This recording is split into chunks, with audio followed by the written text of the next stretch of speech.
CM ಏನು ದೆವ್ವನ ಭಯ ಬೀಳೋಕೆ ಎಚ್ಡಿಕೆಗೆ ಭಯ ಎಂದಿದ್ದ ಸಿದ್ದುಗೆ ಗುದ್ದು.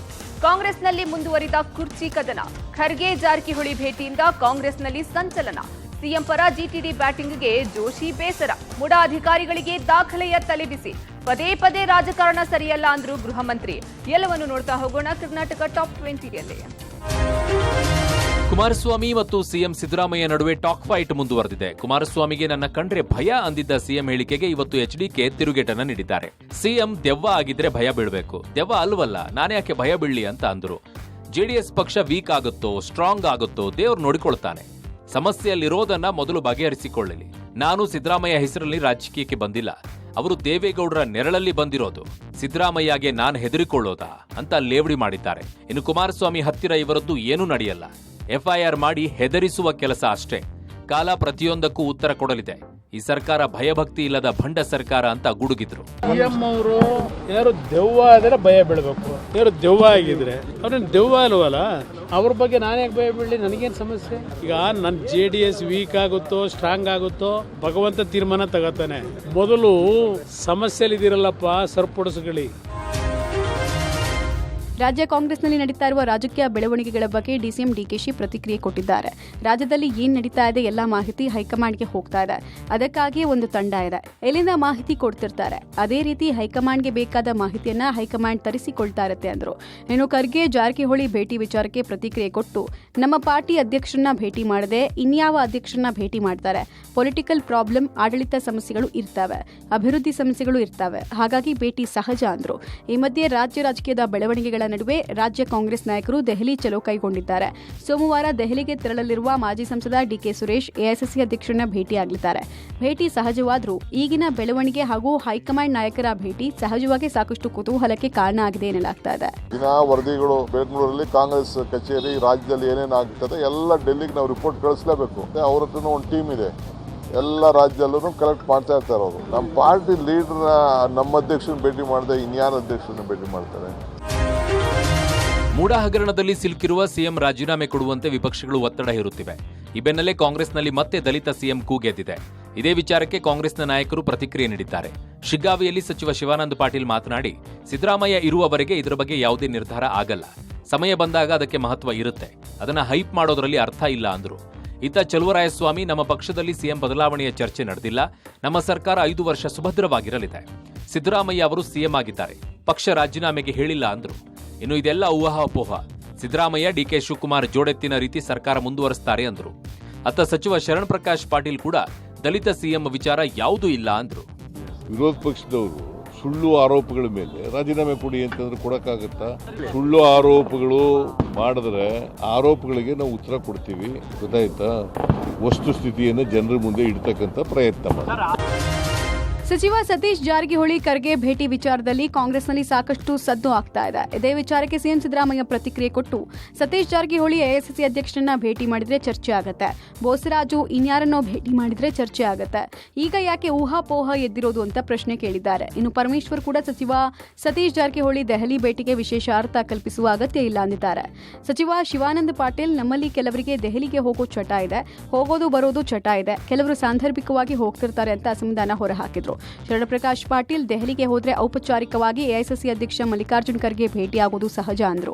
ಸತೀಶ್ ಜಾರಕಿಹೊಳಿ ನಮ್ಮ AICC ಅಧ್ಯಕ್ಷರು ಭೇಟಿ ಮಾಡಿದ್ರೆ ಅದಕ್ಕೊಂದು ಊಹೆ ಮಾಡೋದು, ಬೋಸರಾಜು ಇನ್ಯಾರನ್ನ ಒಬ್ಬರು ಮಿನಿಸ್ಟರ್ ಭೇಟಿ ಮಾಡಿದ್ರೆ ಅದಕ್ಕೊಂದು ಚರ್ಚೆ ಮಾಡೋದು, ಈ ಥರ ಕೆಲ ಊಹಾಪೋಹಗಳು ಇನ್ನೇನು ನಡೆದಿದ್ದಾವೆ. ಈ ಥರ ಮೀಟಿಂಗ್ಗಳು ಈಗಲೂ ನಡೀತಾ ಇದ್ದಾವೆ.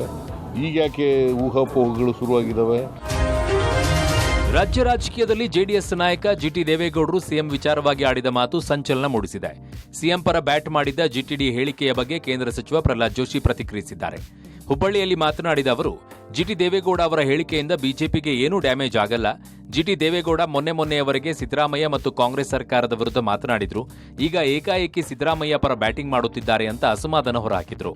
ಇನ್ನು ಜೆಡಿಎಸ್ನಲ್ಲಿ ಸ್ಥಾನಮಾನ, ಟಿಕೆಟ್, ಮಂತ್ರಿ ಸ್ಥಾನ ಸಿಗದ ಕಾರಣ ಹತಾಶರಾಗಿ ಅವರು ಮಾತನಾಡುತ್ತಿದ್ದಾರೆ. ಪಕ್ಷದ ವಿರುದ್ಧ ಮಾತನಾಡುವುದು, ಪಕ್ಷ ಬಿಡುವ ಕೆಲಸ ಮಾಡುತ್ತಾರೆ. ಈಗ ರಾಜ್ಯ ಸರ್ಕಾರದ ವಿರುದ್ಧ ಮೂಡಾ ಮತ್ತು ವಾಲ್ಮೀಕಿ ಹಗರಣ ಕೇಳಿ ಬಂದಿವೆ. ಇಂಥ ಸಮಯದಲ್ಲಿ ಜಿಟಿ ದೇವೇಗೌಡರ ಹೇಳಿಕೆ ಸರಿಯಲ್ಲ ಅಂತ ಕಿಡಿಕಾರಿದ್ರು. ನಮಗೇನು ಡ್ಯಾಮೇಜ್ ಆಗುದಿಲ್ಲ, ಆದರೆ ಜಿಟಿ ದೇವೇಗೌಡರು ಮೊನ್ನೆವರೆಗೆ ಸಿದ್ದರಾಮಯ್ಯನವರ ಅವ್ರ ಸರ್ಕಾರದ ವಿರುದ್ಧ ಮಾತನಾಡಿ ಮಂತ್ರಿ ಸ್ಥಾನ ಸಿಗಲಿಲ್ಲ ಅಂತಂದ್ರೆ ಅವರು ಪಕ್ಷದ ವಿರುದ್ಧವಾಗಿ ಮಾತನಾಡೋದು, ಪಕ್ಷ ಬಿಡೋದು, ಮತ್ತೊಂದು ಪಕ್ಷಕ್ಕೆ ಹೋಗೋದು. ಸಿಎಂ ಸಿದ್ದರಾಮಯ್ಯನವರು ಮೂಡಾ ಸಂಕಷ್ಟದಲ್ಲಿ ಸಿಲುಕೊಂಡಿದ್ದಾರೆ. ವಿಪಕ್ಷಗಳು ಸಿದ್ದರಾಮಯ್ಯ ರಾಜೀನಾಮೆಗೆ ಒತ್ತಡ ಹೇರಿ ವಾಗ್ದಾಳಿಗೆ ಮುಂದಾಗಿವೆ. ಈ ಮಧ್ಯೆ ಸಿಎಂ ಸಿದ್ದರಾಮಯ್ಯ ವಿರುದ್ಧ ಮೂಡಾಸ್ತ್ರ ಪ್ರಯೋಗವಾಗಿದೆ.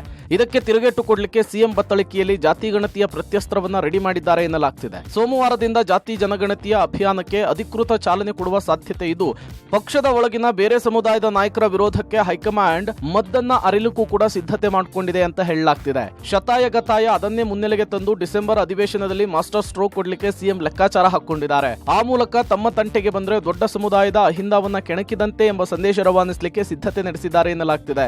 ಇನ್ನು ಮೂಡಾಸ್ತ್ರಕ್ಕೆ ಕೌಂಟರ್ ಆಗಿ ಸಿದ್ದರಾಮಯ್ಯ ಬತ್ತಳಿಕೆಯಲ್ಲಿ ಜಾತಿ ಜನಗಣತಿಯ ಪ್ರತ್ಯಸ್ತ್ರವೇ ಗಟ್ಟಿ ಎನ್ನಲಾಗ್ತಿದೆ. ಒಟ್ಟಾರೆ ಮೂಡಾ ವಿವಾದಕ್ಕೆ ಪೊಲಿಟಿಕಲ್ ಕೌಂಟರ್ ಆಗಿ ಜಾತಿ ಜನಗಣತಿ ಅಸ್ತ್ರವನ್ನು ಮುಂದಕ್ಕೆ ಬಿಡುವ ಲೆಕ್ಕಾಚಾರ ಸಿಎಂ ಆಪ್ತ ವಲಯದಲ್ಲಿ ಮುನ್ನೆಲೆಗೆ ಬಂದಿದೆ. ಮೂಡಾ ಸೈಟ್ ಕೇಸ್ನಲ್ಲಿ ಲೋಕಾಯುಕ್ತ ಪೊಲೀಸರು ತನಿಖೆಯನ್ನ ಚುರುಕುಗೊಳಿಸಿದ್ದಾರೆ. ಆದರೆ ಮೈಸೂರು ಮೂಡಾ ಅಧಿಕಾರಿಗಳಿಗೆ ದಾಖಲೆ ನೀಡುವ ತಲೆನೋವು ಎದುರಾಗಿದೆ. ಸಿಎಂ ಸಿದ್ದರಾಮಯ್ಯ ಪತ್ನಿ ಪಾರ್ವತಿ ಅವರ ದಾಖಲೆ ಮಾತ್ರವಲ್ಲ, 50-50 ಅನುಪಾತದ ಎಲ್ಲಾ ದಾಖಲಾತಿಗಳನ್ನ ನೀಡಬೇಕಾದ ಅನಿವಾರ್ಯತೆ ಉಂಟಾಗಿದೆ. ಹೀಗಾಗಿ ಮೂಡಾ ಇಲಾಖೆಯ ಅಧಿಕಾರಿಗಳು ದಾಖಲೆಯ ಪ್ರತಿ ನೀಡಲು ಹೊಸ ಜೆರಾಕ್ಸ್ ಯಂತ್ರ ಖರೀದಿಸಿದ್ದಾರೆ. ಒಟ್ಟು 4 ಹೊಸ ಜೆರಾಕ್ಸ್ ಯಂತ್ರಗಳನ್ನು ಖರೀದಿಸಿದ್ರೂ ದಾಖಲೆ ಪೂರೈಸಲು ಆಗದೆ ಹೈರಾಣಾಗಿದ್ದಾರೆ. ಈ ಮಧ್ಯೆ 2015ರಿಂದ ದಾಖಲೆಗಳನ್ನು ನೀಡಬೇಕಾಗಿದ್ದು, ಸುಮಾರು 1 ಲಕ್ಷಕ್ಕೂ ಹೆಚ್ಚು ಪ್ರತಿ ಜೆರಾಕ್ಸ್ ಮಾಡಬೇಕಾದ ಅನಿವಾರ್ಯತೆಯಲ್ಲಿ ಮೂಡಾ ಅಧಿಕಾರಿಗಳು ಇದ್ದಾರೆ ಎನ್ನಲಾಗಿದೆ. ಇನ್ನು ಮೂಡಾ 50-50 ಅನುಪಾತದ ಬಗ್ಗೆ ಸಚಿವ ಚಲುವರಾಯಸ್ವಾಮಿ ಅಚ್ಚರಿ ಹೇಳಿಕೆಯನ್ನು ನೀಡಿದ್ದಾರೆ. 50-50 ಅನುಪಾತ ಲೀಗಲ್ ಅಲ್ಲ, ಸೈಟ್ಗೆ ಅನುಪಾತ ಜಾಸ್ತಿ ಇದೆ. ಈ ಬಗ್ಗೆ ನನಗೆ ಡೌಟ್ ಇದೆ, ಲೋಕಾಯುಕ್ತ ದುರುಪಯೋಗ ಆಗುತ್ತಿಲ್ಲ ಅಂದ್ರು. 50-50 ಲೀಗಲ್ ಅಲ್ಲ. ಅದು ಸೈಟ್ಗೆ ಒಂದು ದುಡ್ಡು ತಗೊಂಡವರಿಗೆ ಒಂದಿದೆ, ಸೈಟ್ಗೆ ತಗೊಳ್ಳದೇ ಇದ್ದವರಿಗೆ ಅನುಪಾತ ಒಂದು ಸ್ವಲ್ಪ ಜಾಸ್ತಿ ಇದೆ. ಕಾಂಗ್ರೆಸ್ ವಿಪಕ್ಷಗಳ ಮಧ್ಯೆ ಮೂಡಾ ಸೈಟ್ ಸಮರ ಮುಂದುವರೆದಿದೆ. ಇದೇ ವಿಚಾರಕ್ಕೆ ಪ್ರತಿಕ್ರಿಯಿಸಿದ ಗೃಹ ಮಂತ್ರಿ ಪರಮೇಶ್ವರ್ ಮೈತ್ರಿ ಪಕ್ಷಗಳ ವಿರುದ್ಧ ಕಿಡಿಕಾರಿದ್ದಾರೆ. ಮೂಡಾ ವಿಚಾರದಲ್ಲಿ ಬಿಜೆಪಿ ಜೆಡಿಎಸ್ ಪದೇ ಪದೇ ರಾಜಕಾರಣ ಮಾಡುತ್ತಿವೆ. ಮೂಡಾ ಪ್ರಕರಣದ ತನಿಖೆ ಮಾಡಲು ಅವಕಾಶ ಮಾಡಿಕೊಡಬೇಕು, ಅದನ್ನ ಬಿಟ್ಟು ನಿತ್ಯ ರಾಜಕಾರಣ ಮಾಡೋದು ಸರಿಯಲ್ಲ ಅಂತ ಗುಡುಗಿದ್ದಾರೆ. ಪ್ರಧಾನಿ ಮೋದಿ ಅಂತವರು ರಾಜಕಾರಣ ಮಾಡ್ತಾ ಇದ್ದಾರೆ ಅಂದ್ರೆ ವಿಪರ್ಯಾಸ. ವಿವಿಧ ರಾಜ್ಯಗಳಲ್ಲಿ ನಡೆಯುತ್ತಿರುವ ಚುನಾವಣೆಗಳಲ್ಲಿ ಪ್ರಧಾನಿ ಮೋದಿ ಮೂಡಾ ವಿಚಾರ ಪ್ರಸ್ತಾಪಿಸುವ ಅವಶ್ಯಕತೆ ಏನು ಅಂತ ಪ್ರಶ್ನಿಸಿದ್ರು. ಇನ್ನು ನಾನು ರಾಜೀನಾಮೆ ಕೊಡಲು ಸಿದ್ಧ, ಸಿಎಂ ರಾಜೀನಾಮೆ ಕೊಡ್ತಾರೆ ಎಂಬ ಆರ್ ಅಶೋಕ್ ಹೇಳಿಕೆಗೆ ತಿರುಗೇಟನ್ನು ನೀಡಿದ ಪರಮೇಶ್ವರ್, ಆರ್ ಅಶೋಕ್ ಮೊದಲು ರಾಜೀನಾಮೆ ಕೊಡ್ಲಿ, ನಂತರ ಬೇಕಿದ್ರೆ ಅದರ ಬಗ್ಗೆ ವಿಚಾರ ಮಾಡೋಣ ಅಂದ್ರು. ಇದನ್ನ ದೊಡ್ಡದಾಗಿ ನಾವು ರಾಜಕಾರಣಕ್ಕೆ ಉಪಯೋಗಿಸ್ತೇವೆ ಅಂತ ಹೇಳಿ ಅವರು ಉಪಯೋಗಿಸೋದಾದ್ರೆ ನಾವು ರಾಜಕಾರಣ ಮಾಡಕ್ ಬರೋದಲ್ವಾ? ರೇಣುಕಾಸ್ವಾಮಿ ಕೊಲೆ ಪ್ರಕರಣದ A2 ದರ್ಶನ್ ಜಾಮೀನು ಅರ್ಜಿ ವಿಚಾರಣೆ ಇಂದು ಕೂಡ ನಡೆದಿದೆ. ದರ್ಶನ್ ಪರ ಹಿರಿಯ ವಕೀಲ ಸಿವಿ ನಾಗೇಶ್ ಪ್ರಬಲ ವಾದ ಮಂಡಿಸಿದ್ರು. ನಿನ್ನೆ ಚಾರ್ಜ್ ಶೀಟ್ನಲ್ಲಿನ ಕೆಲ ಅಂಶಗಳನ್ನು ಉಲ್ಲೇಖಿಸಿ ವಾದ ಮಂಡಿಸಿದ್ದ ಸಿವಿ ನಾಗೇಶ್ ಇಂದು ರಕ್ತದ ಕಲೆ ಹಾಗೂ 37 ಲಕ್ಷ ರೂಪಾಯಿ ಜಪ್ತಿ ಹಣದ ಬಗ್ಗೆ ಪ್ರಬಲ ವಾದವನ್ನು ಮಂಡಿಸಿದ್ರು.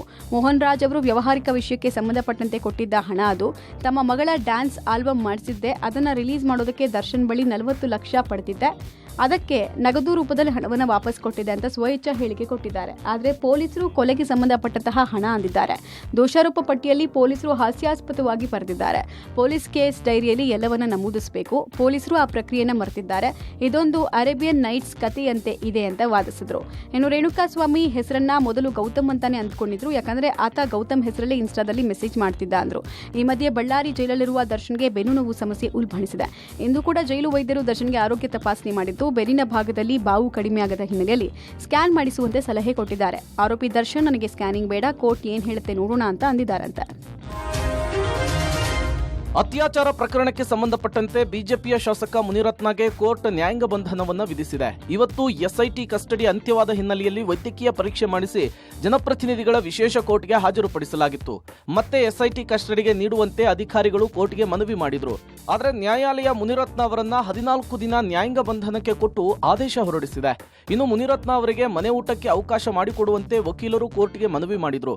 ಈ ಬಗ್ಗೆ ಜೈಲಾಧಿಕಾರಿಗಳಿಗೆ ಮನವಿ ಮಾಡಲಿಕ್ಕೆ ಕೋರ್ಟ್ ಸೂಚಿಸಿದ್ದು, ಒಂದು ವೇಳೆ ಅನುಮತಿ ಕೊಟ್ರೆ ಕೋರ್ಟ್ನಲ್ಲಿ ಅರ್ಜಿ ಹಾಕಿ ಅಂತ ಹೇಳಿದೆ. ಅತ್ಯಾಚಾರ, ಲೈಂಗಿಕ ಕಿರುಕುಳ ಮತ್ತು ಕ್ರಿಮಿನಲ್ ಬೆದರಿಕೆಯ ಪ್ರಕರಣಕ್ಕೆ ಸಂಬಂಧಪಟ್ಟಂತೆ ಬಿಜೆಪಿ ಶಾಸಕ ಮುನಿರತ್ನ ಅವರನ್ನ ಅರೆಸ್ಟ್ ಮಾಡಲಾಗಿತ್ತು.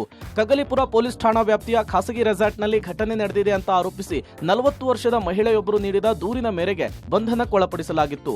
ತದನಂತರ ಕೋರ್ಟ್ಗೆ ಹಾಜರುಪಡಿಸಿದ ಪೊಲೀಸರು 10 ದಿನಗಳ ಕಾಲ ಎಸ್ಐಟಿ ಕಸ್ಟಡಿಗೆ ಕೊಟ್ಟಿದ್ರು. ಇದಕ್ಕೂ ಮೊದಲು ಬಿಬಿಎಂಪಿ ಗುತ್ತಿಗೆದಾರರೊಬ್ಬರಿಗೆ ಬೆದರಿಕೆ ಮತ್ತು ಜಾತಿ ನಿಂದನೆ ಮಾಡಿದ ಆರೋಪದ ಮೇಲೆ ಮುನಿರತ್ನ ಜೈಲು ಪಾಲಾಗಿದ್ರು. ಬಳಿಕ ಜಾಮೀನಿನ ಮೇರೆಗೆ ಜೈಲಿನಿಂದ ಆಚೆ ಬಂದಿದ್ರು. ಇನ್ನೇನು ಪರಪ್ಪನ ಅಗ್ರಹಾರ ಜೈಲಿನಿಂದ ಬಿಡುಗಡೆ ಆಗ್ತಾ ಇದ್ದಂತೆಯೇ ಅತ್ಯಾಚಾರ ಪ್ರಕರಣದಲ್ಲಿ ಕಗ್ಗಲಿಪುರ ಪೊಲೀಸರು ಮುನಿರತ್ನ ಅವರನ್ನ ಬಂಧಿಸಿದ್ರು. ಸಿಲಿಕಾನ್ ಸಿಟಿ ಬೆಂಗಳೂರಿನಲ್ಲಿ ರಾತ್ರಿ ಸುರಿದ ಮಳೆಗೆ ಅವಾಂತರವೇ ಸೃಷ್ಟಿಯಾಗಿದೆ. ನಗರದ ಹಲವೆಡೆ ರಸ್ತೆಗಳು ಹಳ್ಳಕೊಳ್ಳದಂತೆ ಭಾಸವಾಗಿತ್ತು. ಶಾಂತಿನಗರದ ಡಬಲ್ ರೋಡ್ ತುಂಬೆಲ್ಲ ಮತ್ತೆ ಗುಂಡಿಗಳ ಕಾರುಬಾರು ಜೋರಾಗಿದೆ. ಬಿಬಿಎಂಪಿ ಗುಂಡಿಯನ್ನ ಮುಚ್ಚಿ 1 ತಿಂಗಳಾಗಿಲ್ಲ. ಇದೀಗ ಒಂದೇ ಮಳೆಗೆ ಮತ್ತೆ ಗುಂಡಿಗಳು ಉದ್ಭವಗೊಂಡಿದೆ. ತಡರಾತ್ರಿಯ ಭಾರೀ ಮಳೆಗೆ ಬಿಬಿಎಂಪಿ ಹಾಕಿದ್ದ ಡಾಂಬರು ಕೊಚ್ಚಿ ಹೋಗಿದ್ದು ರಸ್ತೆಯ ತುಂಬೆಲ್ಲ ಗುಂಡಿಗಳು ತಲೆ ಎತ್ತಿವೆ. ಸೆಪ್ಟೆಂಬರ್ 15ರ ಒಳಗೆ ರಸ್ತೆ ಗುಂಡಿಯನ್ನು ಮುಚ್ಚಲಿಕ್ಕೆ ಡಿಸಿಎಂ ಡೆಡ್ಲೈನ್ ಅನ್ನು ಕೊಟ್ಟಿದ್ರು. ಆದರೆ ತರಾತುರಿಯಲ್ಲಿ ರಸ್ತೆ ಗುಂಡಿ ಮುಚ್ಚಿದ ಪರಿಣಾಮ ಡಾಂಬರು ಕಿತ್ತು ರಸ್ತೆಯ ತುಂಬೆಲ್ಲ ನೀರು ತುಂಬಿ ವಾಹನ ಸವಾರರು ಪರದಾಡುವ ಪರಿಸ್ಥಿತಿ ನಿರ್ಮಾಣವಾಗಿದೆ. ಇತ್ತ ಜಯನಗರದ ಹಲವೆಡೆ ಭಾರೀ ಮಳೆಯಾಗಿ ಮರದ ರೆಂಬೆ ಕೊಂಬೆಗಳು ಧರೆಗುರುಳಿದೆ. ಅದೃಷ್ಟವಶಾತ್ ಯಾವುದೇ ಪ್ರಾಣಹಾನಿ ಸಂಭವಿಸಿಲ್ಲ. ಅಕ್ಕಪಕ್ಕ ನಿಂತಿದ್ದ ಕಾರುಗಳು ಜಸ್ಟ್ ಮಿಸ್ ಆಗಿದೆ. ಇನ್ನು ನಿನ್ನೆ ರಾತ್ರಿ ಸುರಿದ ಮಳೆಗೆ ಪುಲಕೇಶಿ ನಗರದಲ್ಲಿ ಬೃಹತ್ ಗಾತ್ರದ ಮರವೊಂದು ಧರೆಗುರುಳಿದೆ.